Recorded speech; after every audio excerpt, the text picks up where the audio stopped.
معاویہ جب اس دنیا سے چلا گیا، یزید خلیفہ بن گیا، جو صلح امام حسن کی دوسری شرط تھی کہ بھائی اپنے بعد کسی کو خلیفہ نہ بنانا، معاویہ نے اپنے بیٹے یزید کو خلیفہ بنا دیا۔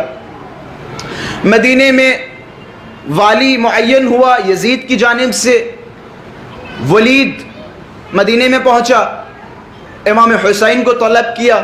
یہ میں تاریخ بیان کر رہا ہوں 27، 26، 27، 28 رجب کی۔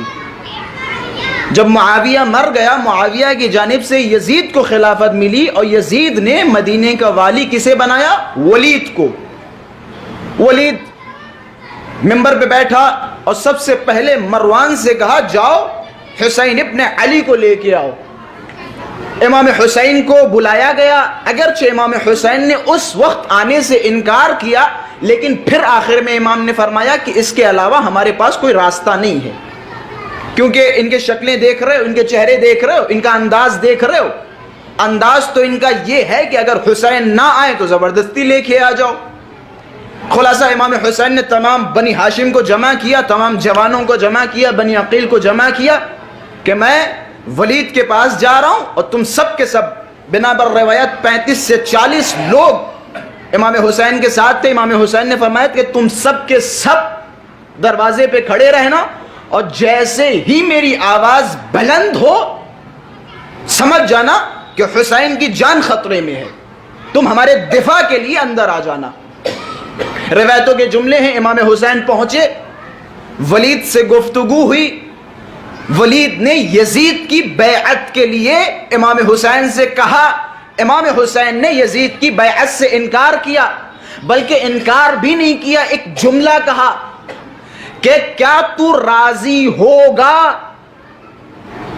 کہ یزید کی بیعت اس خلوت و تنہائی میں کی جائے؟ تو ضرور یہ چاہتا ہوگا کہ یزید کی بیعت لوگوں کے سامنے کی جائے، کہ ہاں یہ تو میں چاہتا ہوں۔ تو ولید نے کہا ٹھیک ہے، ہم صبح معین کرتے ہیں، صبح کو ہم ملاقات کریں گے۔ امام حسین نے یہ نہیں کہا کہ صبح کو میں بیعت کروں گا، ہرگز مولا نے نہیں فرمایا۔ مولا نے یہ فرمایا کہ تم یہی چاہتے ہوگے کہ حسین سب کے سامنے بیعت کرے۔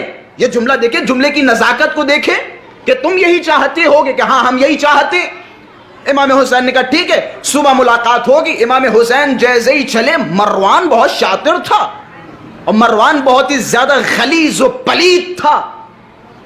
مروان نے ولید کے کان میں کہا کہ اس سے اچھا کوئی وقت نہیں ملے گا، اسی وقت حسین سے بیعت لے لو، راضی مرضی سے بیعت لے لو یا زور و زبردستی سے بیعت لے لو۔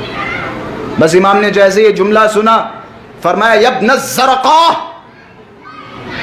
کہ تم مجھ سے بیعت لینا چاہ رہا ہے اور تم مجھے دھمکی دے رہا ہے کہ بیعت لو یا قتل کر دو، کہ خدا کی قسم تم دونوں جھوٹے ہو، تم دونوں جھوٹے ہو، تم دونوں میری بیعت نہیں لے سکتے یزید کے لیے۔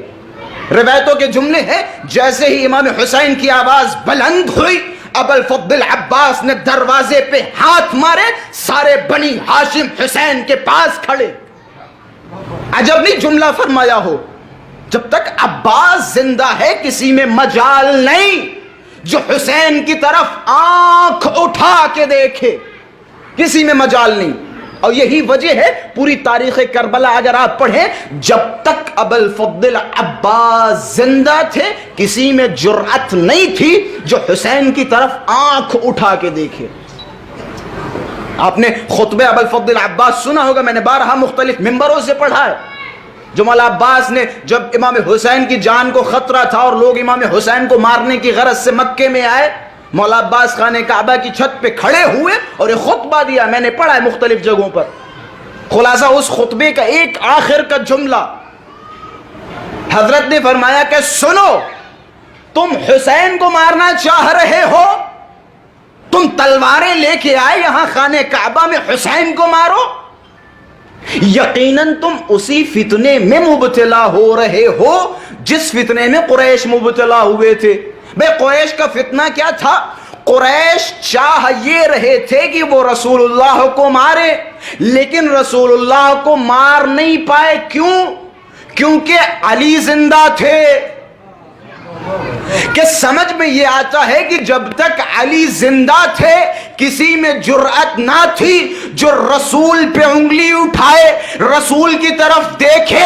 اب تم نے سوچ کیسے لیا جب تک علی کا بیٹا عباس زندہ ہو اور کوئی حسین کی طرف نظر اٹھائے؟ کہ تم نے سوچ کیسے لیا؟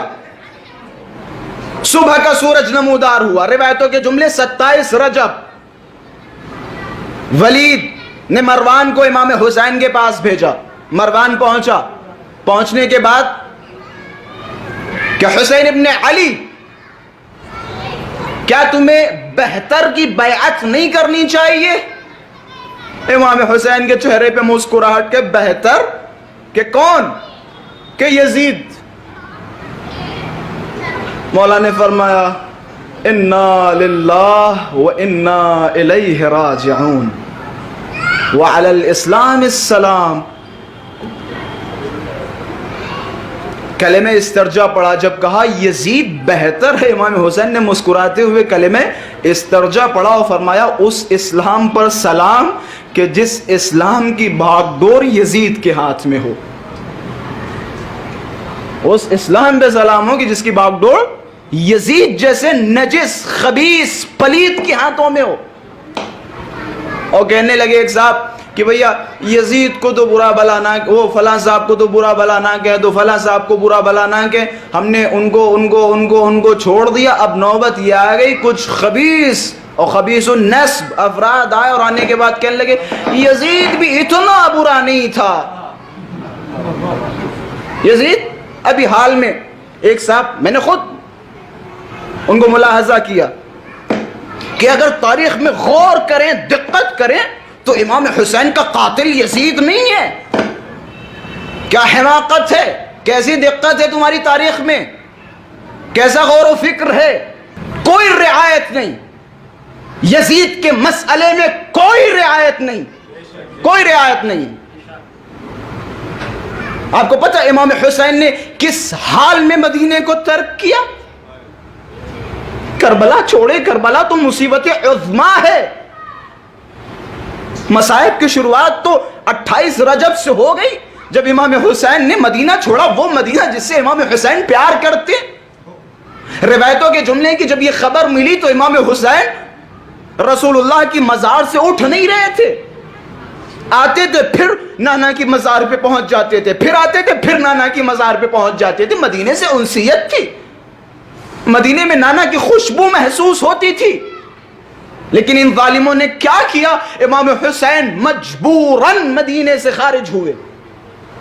یہ تاریخ ہمیں معلوم ہونی چاہیے۔